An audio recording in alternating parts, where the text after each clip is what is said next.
She said you are most welcome. اور میں گیا, we had a long discussion. اس دن بھی میں نے ان کو کہا, میں نے کہا ابھی بھی موقع ہے کہ ہم اپنا گھر سنبھالیں. بڑی مشکل سے ہم لوگوں نے یہ وائس تیار کی ہے, بڑی مشکل سے ہم لوگ. مطلب سیدھا یہ بتایا کہ بی جے پی کے ساتھ سرکار مت بنائیں. مت بنائیے, وی ہیو ٹائم.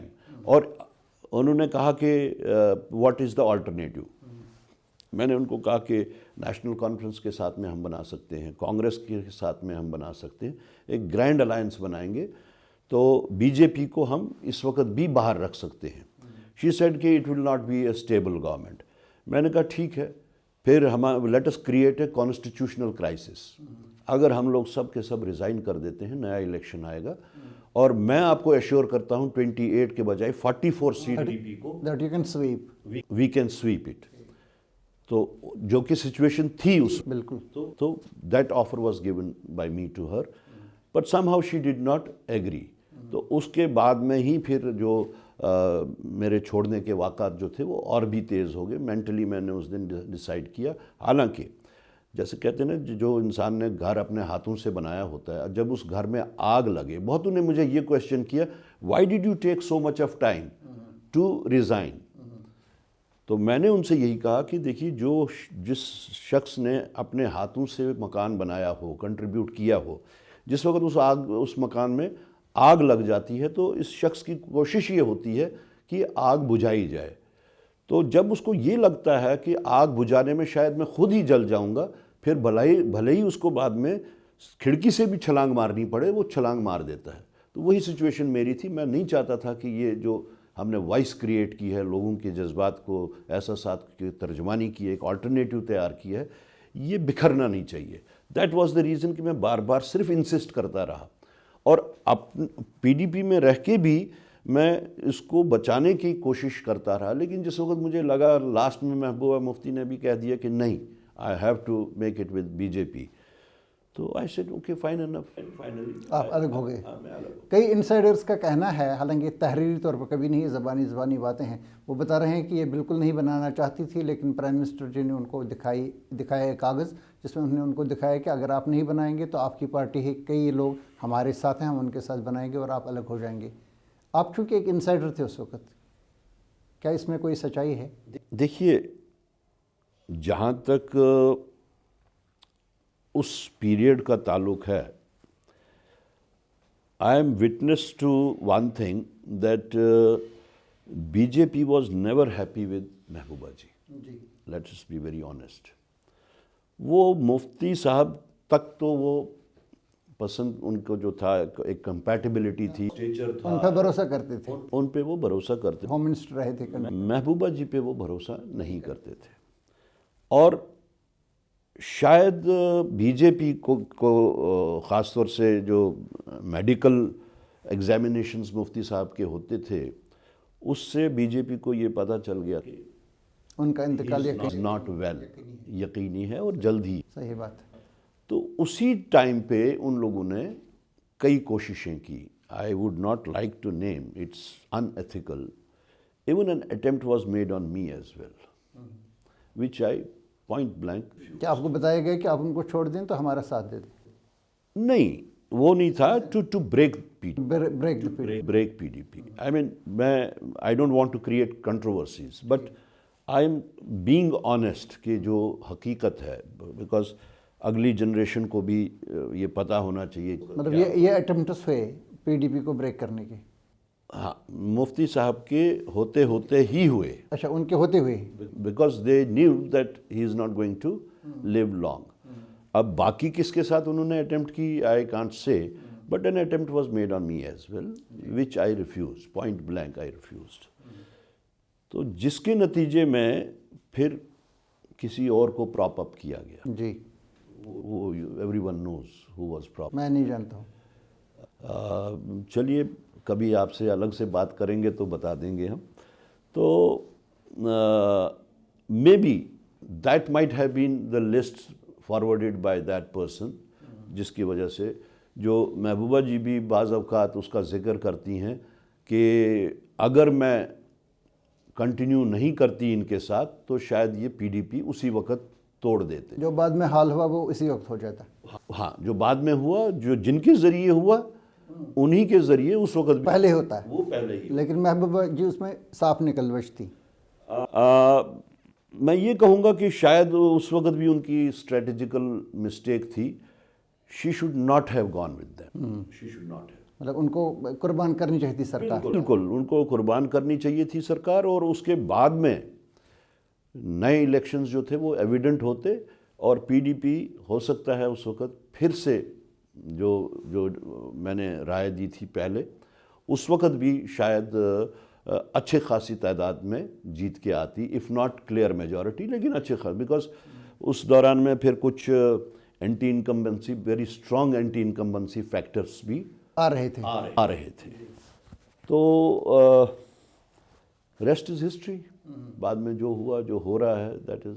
لیکن اس کے بعد بھی آپ نے ایک سال تقریباً نہیں نومبر میں میرے خیال سے آپ اس نومبر 2000 نہیں, میں نے سپٹمبر میں اپنے استعفیٰ دے دیا. بیکاز اس دوران میں consistently I was of this opinion کہ یہ گھر اگر ٹوٹ گیا تو people of Jammu and Kashmir will lose this voice.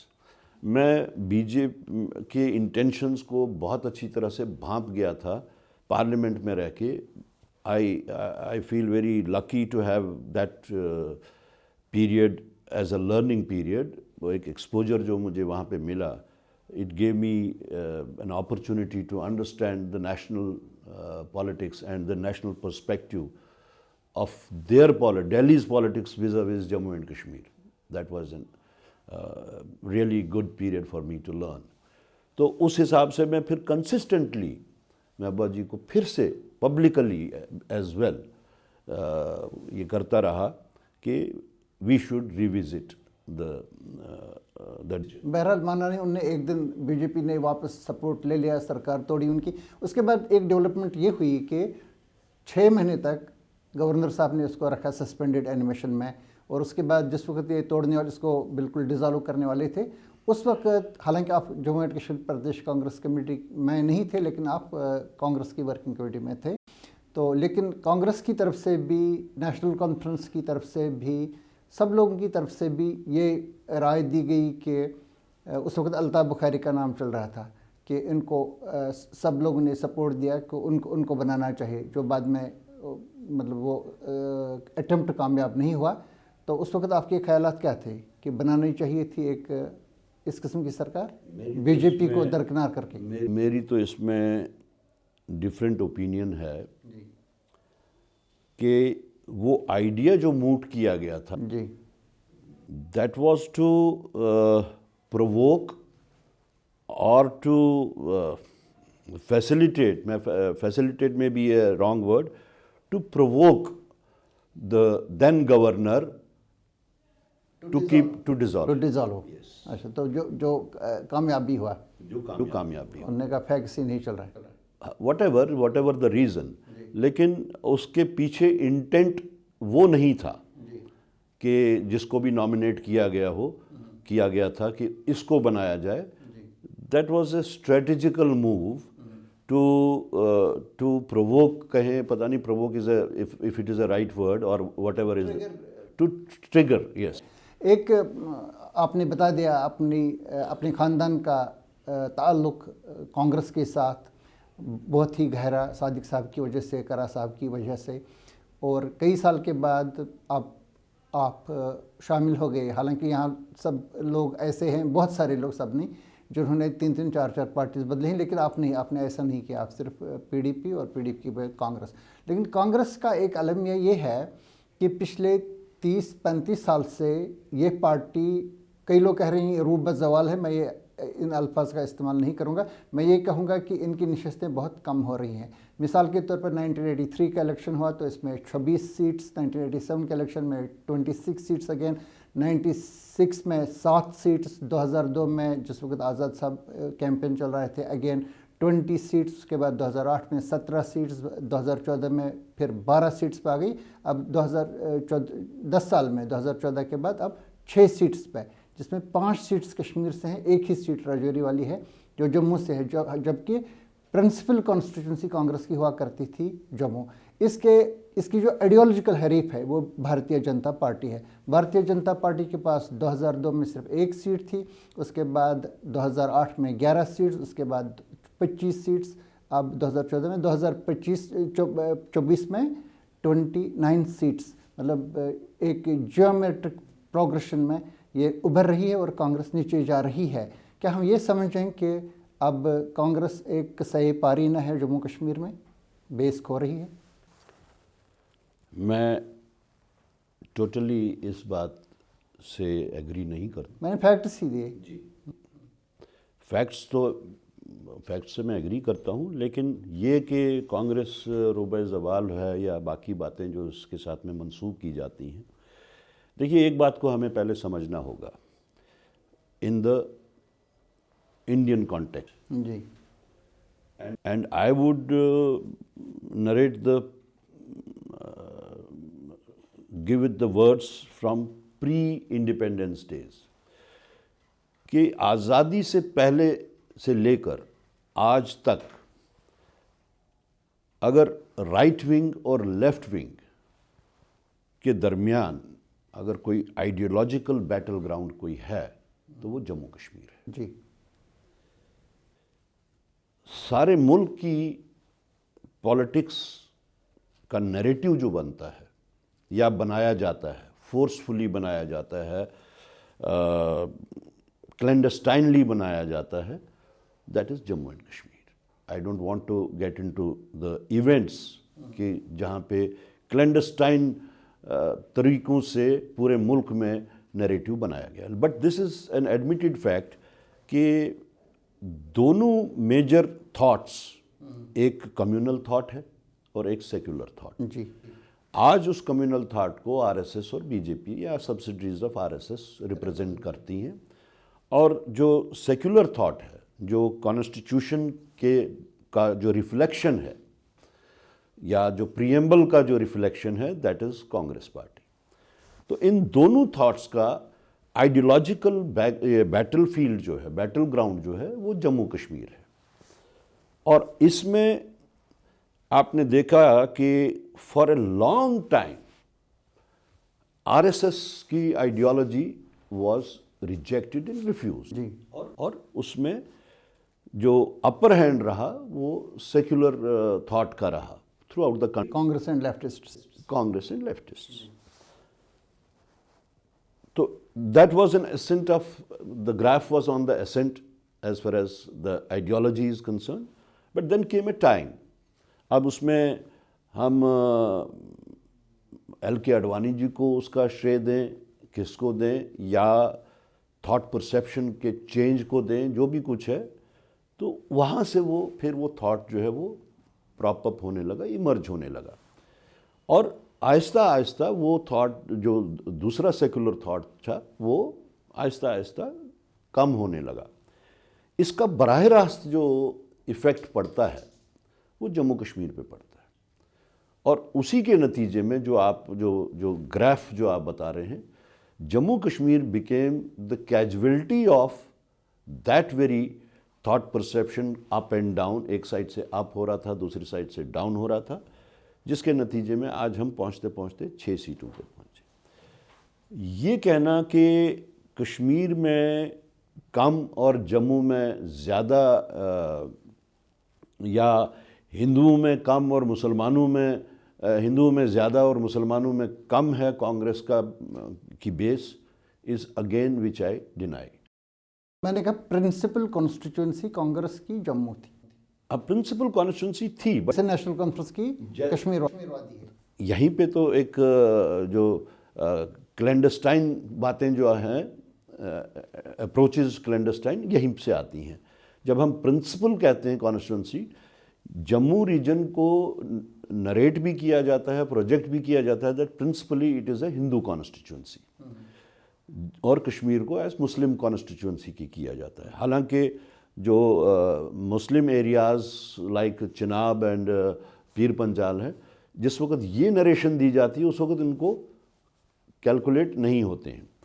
تو مسلمز کا جہاں تک تعلق ہے، میرے خیال میں آج کی ڈیٹ تک جب بھی کانگریس ڈاؤن ہوئی It was the Muslim areas which kept the party afloat. afloat and kept the flag flying, جس کے بارے میں بہت سارے وہ تو خیر ملکی سطح پہ بولتے ہیں یہ مسلمانوں کی پارٹی ہے وغیرہ شغیرہ. تو یہ جو ہم یہاں کی کمی جو دیکھ رہے ہیں اس میں بہت سارے وجوہات ہیں اور وہ ملکی سطح پہ شاید کانگریس میں ہر جگہ بھی اپلائی ہوتے ہیں. میری 1 to 1 جس وقت بھی بات چیت ہوئی سونیا جی سے بھی راہل جی سے بھی, تو ہم نے یہ جو کانسیپٹ آف الائنس جو ہے اس کو ہم نے, میں مخالفت تو نہیں کہوں گا مگر میں نے اس میں ریزنز جو دیے کہ کانگریس کا جو گراف کم ہو رہا ہے اس میں الائنسز بھی ایک وجہ, ایک فیکٹر ہے میرے سوچنے کے مطابق. اب نیشنل لیول پہ جو لوگ اس چیز کا ڈیسائیڈ کرتے ہیں may be the factors for them are different, but میرے سوچنے کے مطابق, اور میں محدود ایک جموں کشمیر کی سیاست کو مد نظر رکھ کے شاید کہتا ہوں, وہ ملک کی سیاست کو مد نظر رکھ کے کہتے ہوں گے, تو یہاں پہ الائنسز جو ہیں وہ بن گئے major factor for Congress to go down, جس میں مطلب انہیں قربان کرنا پڑا اپنا بیس.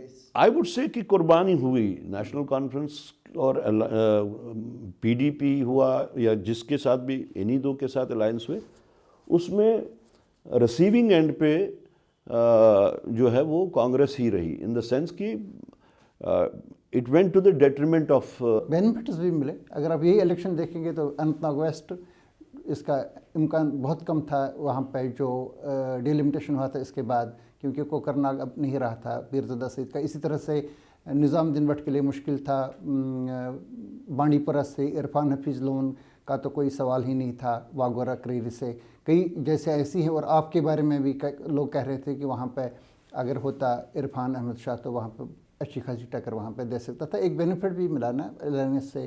دیکھیے الائنس کے پروز بھی ہیں کونز بھی ہوتے ہیں, وہ تو میں انکار نہیں کرتا ہوں, لیکن جو آپ جن کانسٹیٹوئنسیز کا نام لے رہے ہیں اس میں کانگریس کینڈیڈیٹس نے کونز ہی فیس کیے, پروز نہیں فیس کیے. اور جس شخص کا آپ نے نام لیا میرے اگینسٹ میں, تو وہ تو کنٹیسٹ کر ہی رہا تھا, ہی واز آلریڈی کنٹیسٹنگ.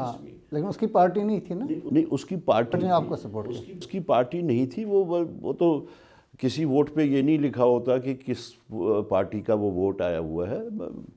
وہ تو نیشنل کانفرنس کا وہاں پہ پچھلے الیکشنز میں بھی اگر جائیں دیکھیں تو گراف کم ہو چکا تھا. جی. تو میرے خیال میں 90 کانسٹیٹوئنسیز میں جو ابھی الیکشن ہوئے, there is only 1 constituency, central Shalteng constituency, جہاں سے میں جیت کے آیا ہوں, جو پہلے بٹمانو تھے, جس میں سارے ادر دین می سارے کنٹیسٹنٹس کی ضبط ہو گئی. That is the only constituency. تو وہ پھر ایسے ہی نہیں ہوتی جب تک کہ اپنا فٹ ہولڈ نہ ہوتا, باقی چیزیں نہیں ہوتی, ڈیلیورنس نہ ہوتی. نقصان اس میں ہے الائنس میں, تو کسی جگہ فائدہ کسی جگہ نقصان. ٹھیک نہیں, میں یہ کہتا ہوں کہ الائنس کا without naming any political party کسی کے ساتھ بھی ہو, ایک لانگ ٹرم بیسس پہ ہو سکتا ہے, شارٹ ٹرم بیس پہ کوئی فائدہ بھی ہوتا ہو, لیکن لانگ ٹرم بیس پہ اس کے نقصانات ہوتے ہیں. میری رائے میں جہاں جہاں بھی کانگریس جو بیسٹینز تھے ملک میں, وہاں پہ جو الائنسز ہوئے, وہاں پہ شاید اگر وہ الگ سے کنٹیسٹ کرتے تو پارٹی اسٹرینگتھن ہوتی. آپ کو لگ رہا ہے کہ اگر آپ الگ سے لڑتے تو آپ کی نشستیں 6 سے زیادہ ہوتی ہیں جموں کشمیر؟ میں وہ نہیں کہہ رہا ہوں, میں کہہ رہا ہوں کہ there are pros and there are cons. وہ ایک ڈیسیجن تھا, that was a conscious decision taken by the Party High Command, central leadership, despite the fact there were in your presence. خارگے جی خود آئے, آپ کو observations different ہو سکتی ہیں, لیکن اس کے باوجود جو سینٹرل لیڈرشپ کا فیصلہ تھا تو اس پہ ہم لوگ چل پڑے. تو میرا یہ ماننا ہے کہ یہ کہنا کہ کانگریس جو ہے وہ اوبلیوین میں چلی گئی ہے یا وہ ڈیسیمیٹ ہو گئی ہے, اٹ از ناٹ. میرا جو کنسسٹنٹلی میں جو بول رہا ہوں کہ جو کانگریس پارٹی کی جو آئیڈیالوجی ہے وہ اس کے واسطے بیٹل گراؤنڈ ہے جموں کشمیر. اس میں بہت سارے فیکٹرز ان بلٹ ہو جاتے ہیں. جی اس میں I don't want to get into minuscule details, but the fact is کہ بی جے پی کے واسطے جتنا جموں کشمیر امپورٹنٹ یا کانگریس کے واسطے جتنا جموں کشمیر امپورٹنٹ ہے, اتنا ہی بی جے پی کے واسطے بھی نیشنل لیول پہ ہو, ایون انٹرنیشنل لیول پہ بھی جموں کشمیر کو لے کے بی جے پی کے واسطے امپورٹنس ہے. تو مطلب ہم آپ کی باتوں سے یہ سمجھیں کہ اس کی ایک نیچرل بینیفیشری نیشنل کانفرنس بن جاتی ہے, کیونکہ جب پولرائزیشن میں یہاں سے بی جے پی, وہاں سے اس کا فائدہ نیشنل کانفرنس کو مل جاتا ہے کشمیر میں اور جموں کے مسلم میجارٹی ایریاز میں. دیکھیے, ہم لوگوں کا اس وقت جو بیسک جو کانسیپٹ تھا کہ یہ الائنس کیوں ہونی چاہیے, ہم لوگوں کی کوشش یہ تھی, ایک کنسیڈرڈ اوپینین تھی کہ اگر بی جے پی کو پولیٹیکل اپنے پاور کوریڈور سے باہر رکھنا ہے تو وی شوڈ گو ٹوگیدر. اور یہ اوپینین ہم لوگوں کے بنانے سے پہلے لوگوں کی طرف سے یہ ڈیمانڈ تھی کہ we should the political parties, the secular side should be on one side, be on one side. اور اس میں وی سکسیڈیڈ ان دیٹ. اس میں نیشنل کانفرنس کتنی, پی ڈی پی کتنی یا کانگریس کتنی, that was not the criteria. The only criteria was to keep away the B J P from the power. اس میں آپ کامیاب میں ہم کامیاب ہو گئے. اب جب سرکار بنی, کئی لوگوں کو یہ لگا کہ اس میں کانگریس ایک باضابطہ طور پہ ایک شریک پارٹی ہے اور اس میں ان کو ڈپٹی چیف منسٹر کی سیٹ ملے گی, کیبنٹ برتھس ملیں گی, چیئرمین کی جگہیں ملیں گی, کئی چیزیں, لیکن کوئی جگہ نہیں ملی. اس کی کیا وجہ, آپ لوگوں نے نہیں لی یا آپ کو دی نہیں گئی؟ سب سے پہلے تو ہمیں I would reply this in two part. جی پارٹ فرسٹ کہ یو ٹی میں صرف 10% کے الاؤڈ ہے berth, 9 ministers, 9 ministers including chief minister, تو باقی رہتے ہیں 8 میں سے پھر لاجیکلی دیکھا جائے تو larger partner has to get larger share and the smaller partner has to in terms of numbers.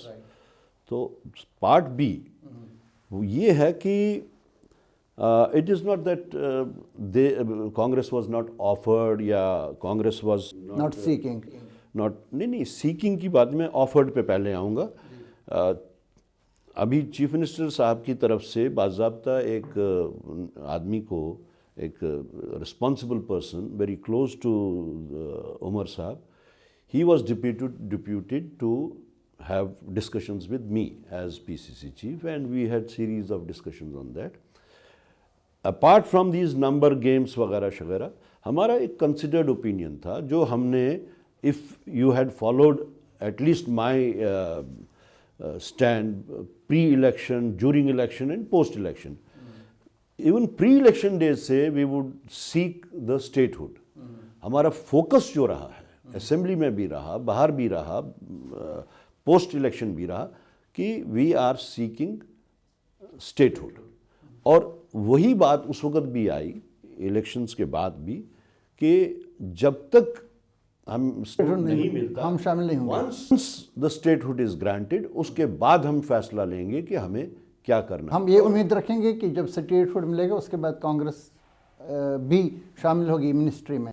I said کہ ہم نے جو بات کہی ہے جس پہ ہم ابھی بھی قائم ہیں کہ once the statehood is granted, اس کے بعد ہم ڈیسائیڈ کریں گے the state unit and the central leadership what should be our next. وہ بات چیت ابھی مطلب ختم ہو گئی, جو اس کا پروسیس تھا, جو عمر صاحب کی طرف سے ایلچی آپ کے پاس آیا تھا, وہ اب مطلب نہیں. تو اب جس وقت ہم نے پبلکلی بھی یہ سٹینڈ لیا, ان کو بھی کنوے کیا. it's clear enough. It is clear enough کہ Congress is not going to be a part of the Umar Abdullah government until they get the statehood. And then after that we will have discussions with our central leadership to what should be our movement. اب اس میں ذرا سا اختلاف ہے, بلکہ ذرا سا نہیں ہے, میرے خیال سے ایک وہ ریمارکیبل اختلاف ہے نیشنل کانفرنس اور کانگریس کے بیچ میں. نیشنل کانفرنس میں جیسے کہ ابھی ان کے پارلیمنٹ کے ممبر بھی اس پہ زور دے رہے ہیں, 370 ان کا بنیادی نعرہ ہے, 370 کی واپسی. یہ کبھی کبھی یوفیمسٹکلی یہ کہتے ہیں کہ جو ہم سے چھینا گیا تھا اگست 2019 میں, لیکن کلیئرلی یہ لوگ کئی باتیں, انکلوڈنگ عمر صاحب نے کئی بار یہ بولا ہے کہ ہمیں ملنا چاہیے 370 واپس. جو سٹیٹ ہوڈ ہے یہ ہوم منسٹر امیت شاہ کا اپنا پارلیمنٹ میں دیا ہوا وعدہ ہے. پرائم منسٹر مودی نے بھی بتایا ہے یہ ہم واپس دے دیں گے. سپریم کورٹ کی بھی ڈائریکشن ہے کہ دے دیں, اس میں کوئی دو رائے نہیں ہے.